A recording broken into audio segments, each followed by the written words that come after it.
Prandaj ndaj natyrës nuk mund të kërkosh asgjë më shumë se sa të ushtroj funksionin e saj që ka në stinën e saj.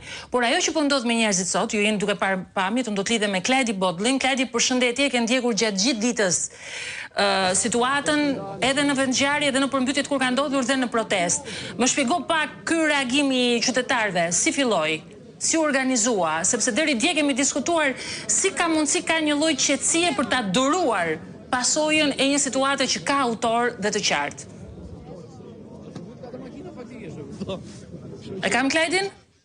Po, atëherë Klajdin që do lidhet me mua, Bledi, se jam duke pritur Klajdi Bodllin, se i ke ndjekur edhe ti zhvillimet. Më në fund shpërtheu, ishte pashmangshme kjo situatë, sepse ai ujë, me të shkuptoj unë, leqenjër do jetë për muaj aty të tëra, por nuk ka më shpëtim. Durrësi është kthyer në një kënet, nuk është më zona e shkënetës, për thënë, këneta.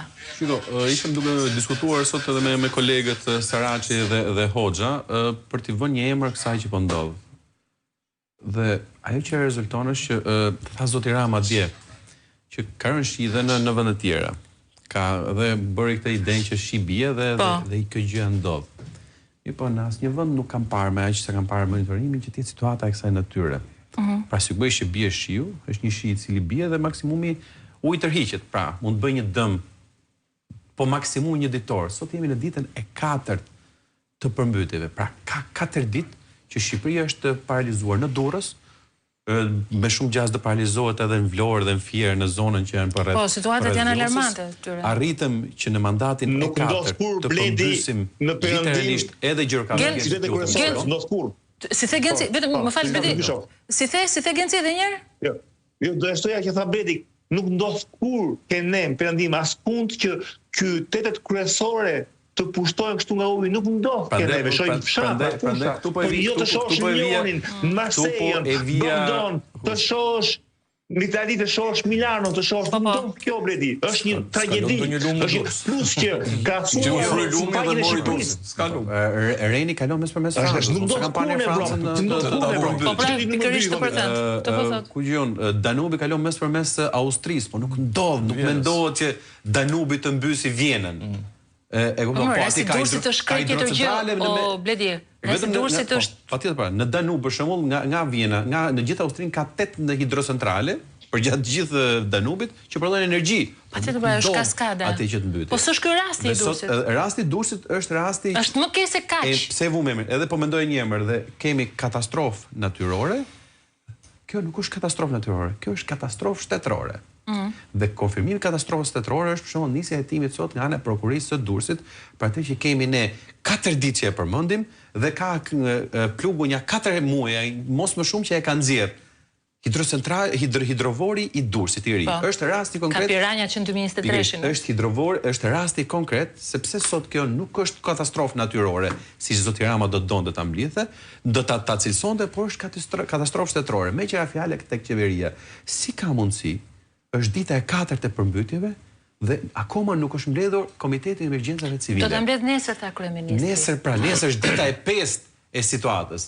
Ndërkohë, një shtet serioz, një shtet që kujdeset për qytetarët e vet, ku katastrofat mund të ndodhin kujdo dhe do bëhen dhe filma, po minimalisht kryeministri i vendit po dele thot një gjysmë fjalë në ekran. I garanton qytetarët, del vet, nuk çon Belinda Ballukun që në fakt në vend që ta çojë në Fier, në fakt duhet ta çonte në Bug. Po doli kryeministri pra tha mos hidhni shishe pranë kanaleve dhe u mor me ironinë që pse nuk i bini në qaf. Këtë po bëjnë kronologjinë për të kuptuar qytetarët që kjo është treguesi një katastrofe shtetërore.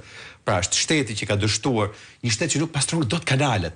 Pra, kur ke paguar nga 2013 deri më sot 100 miliard euro ka shpenzuar kjo qeveri, Edi Rama, Belinda Balluku dhe gjithë ministrat i kanë shpenzuar në 12 vjet 100 miliard euro të shqiptarëve dhe sot kanalet janë të papastruara.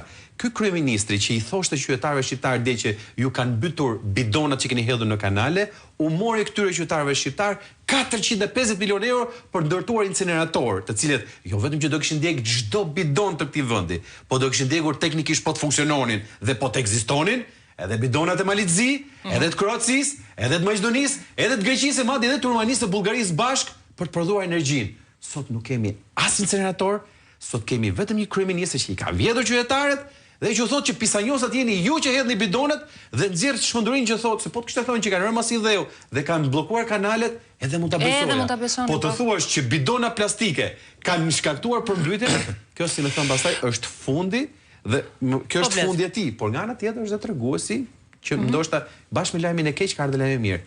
Këtu shteti ka rënë, po ka rënë bashkë me qeverinë. Ka rënë dhe kjo gjë, si më thënë, është treguese sa që kemi folur prej kohët e fundit, që kjo qeveri është në ikje. Dhe po të shikosh kjo qeveri tashmë nuk e merr më mundimin as të justifikohet. Fare. Ke kupton? Nuk fare. Mirë, kjo lloj arogancë nga që jemi mësuar ka qenë gjatë gjithë kohës dhe nuk e lidhim dot, është pjesë e fundit. Është si ti kërkosh llogari një të arratisuri që të mbaj përgjegjësi për atë që ka bërë. Kur kanë dhënë llogari o Bledi, dhe në ditë të mira dhe në ditë të këqija, kur kanë dhënë. Jo, dikur e merrni mundimin që propaganda, apo të paktën propaganda. Tek propaganda të duket sikur shkatash mirë. Sa herë po ta shikoni edhe propaganda nuk e merr fare mundimin. Për shembull, unë dje dëgjoja që fajin për atë që ndodhi në Qafpllot, që ka sabotimi i Sali Berishës në 2009-ën.